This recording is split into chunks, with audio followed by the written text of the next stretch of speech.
Hey there, welcome to Super Stock Bros. My name is Ace, and today we're going to be talking about the Road to a Milli challenge, in which I'm trying to turn $10,000 into $1 million. I'm actually going to be doing low risk trades like cash secured puts, and possibly some trades where I have some kind of knowledge ahead of the market where I can get the news and then play it very quickly.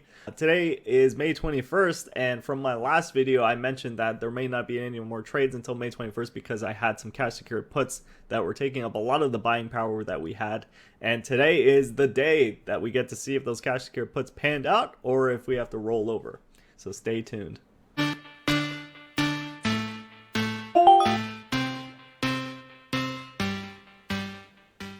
Alright, so let's take a look at our portfolio. Well, not much has changed since that last video. It is May 21st, and that's when our ETSY and Airbnb cash secure puts expire. So far so good. The only problem is the ETSY play went great at first. We profited $1,600 right off the bat, so that was a huge return. That was basically 10% return locked down.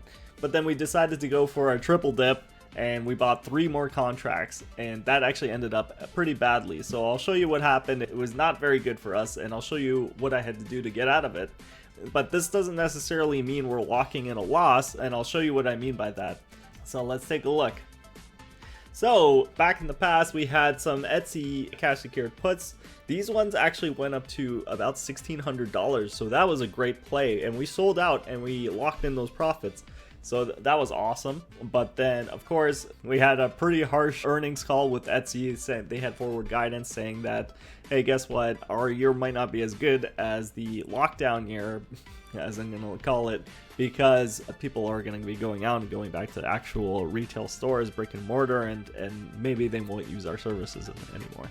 So we'll actually see what happens there. What I think is going to happen is that they're actually going to over deliver, because I think now that people know about ETSY, they know what they can do with it. Like, I'm buying birthday cards, I'm buying gifts, I'm buying jewelry, I'm buying everything from ETSY because I love the customization.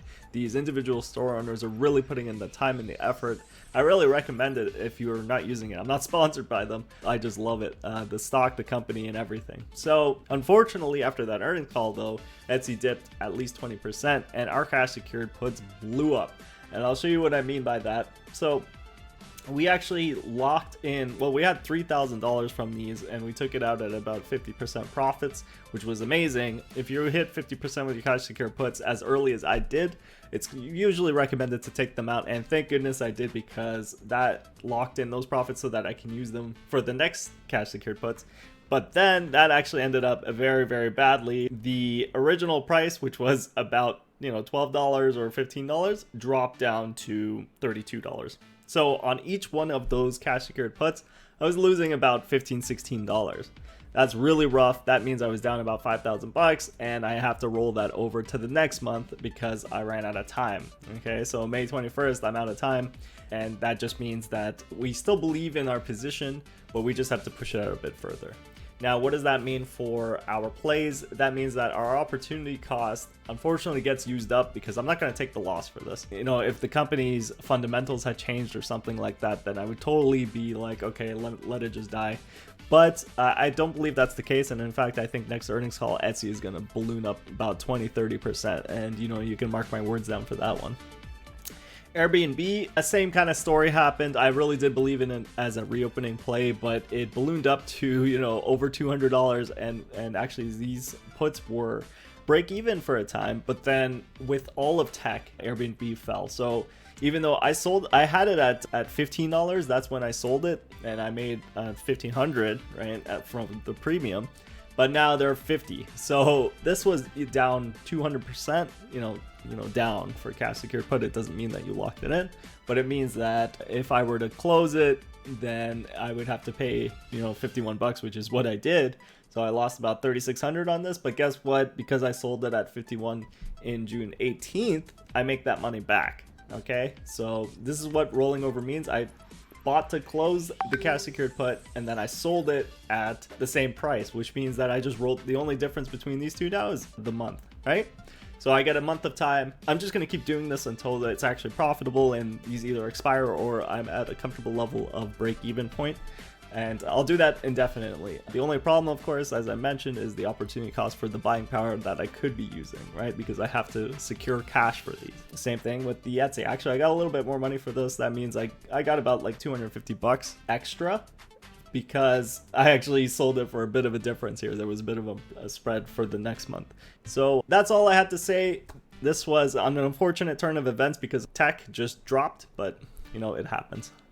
Okay, so as you can see here, our ETSYs and our Airbnb cash secured put is badly destroyed. Whoever bought those puts is making money right now, which is pretty wild. You know, I was expecting Airbnb to go up because of the reopening trades, and not only that, it's a great company, and in the long run, I'm 100% sure it's going to be in the S&P 500. So, I mean, this is a long run trade, and so is ETSY. ETSY is a great company. They might even get bought out by, you know, something like Amazon or something eventually like that, but who knows?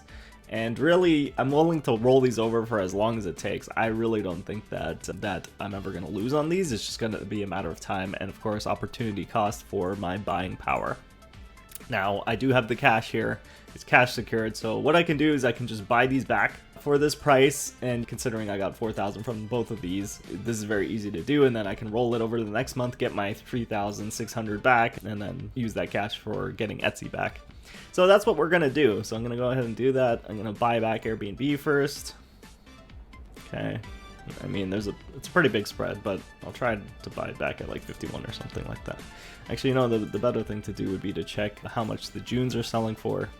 I'm gonna roll it over to, I like monthlies, I'm gonna roll it over to June 18th because of the liquidity.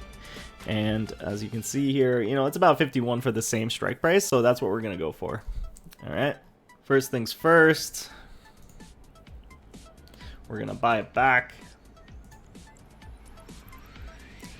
Okay. Buy.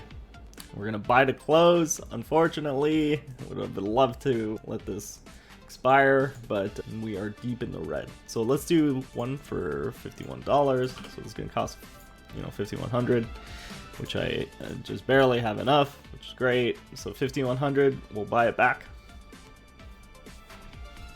Okay. Okay, so we closed it. So that's the first part of the rollover completed. If I left it here, I'd be at a heavy loss. So anyway, now we sell it. So let's do Airbnb at June.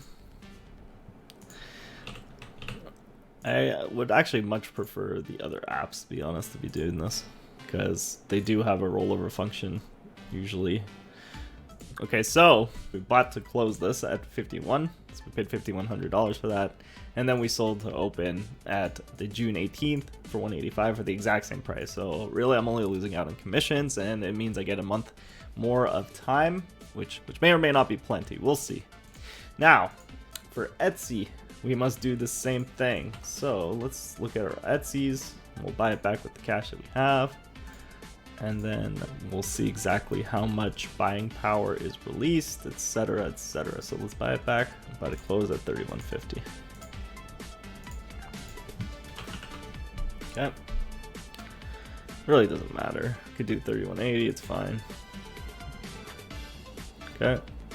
Buying power required. By to close. 3.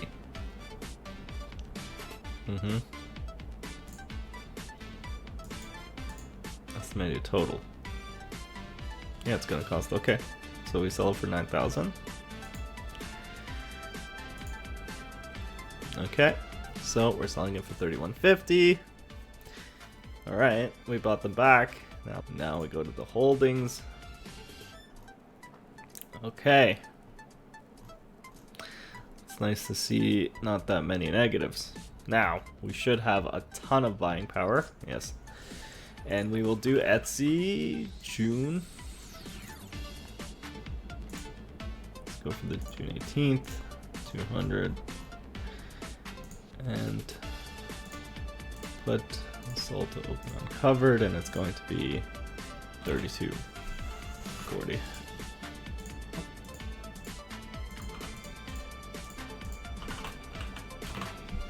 So we want 3 of them, right? All right. Sold to open uncovered 32.40. Okay, it's probably under review, and then once it gets approved, the rollover is completed. So that concludes the lesson. Now, note that these trades are the exact same, okay? But I just moved it out for a month in order for ETSY or Airbnb to make a comeback, and then we'll have to be okay with our break even, or hopefully it expires worthless. And that way we do keep our full return on investment percentage. But as you can see now, it's not annualized to be, 200% because we were going for 20% a month, but that's unrealistic. That's only good in a bull market where people for some reason are expecting bearish moves, and then you get a bull market and then it surprises the people out of the cash secured put.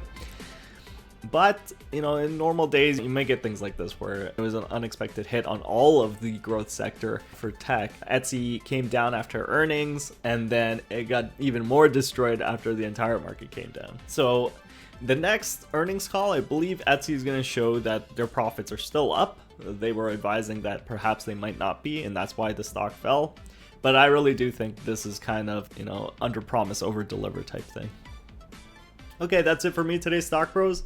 Good luck with your earnings and your summer, and make sure you make those gains.